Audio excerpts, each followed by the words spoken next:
God damn. Yo, that shit hot as fuck.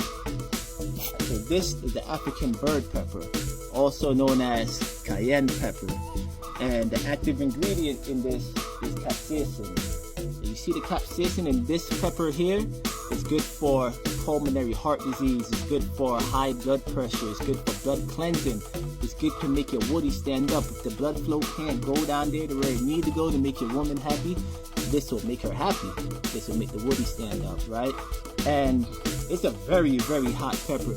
Like, what you could do, you could take it in the morning in pill form, and you can swallow it straight with some water, right?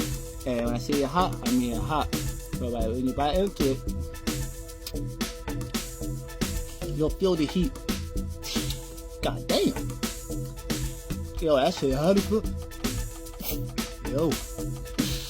Alright, and when it comes to those that got the jab and they're experiencing blood clot issues, this, the African bird pepper, and the Nurture Blood Herbal Blend is what you need.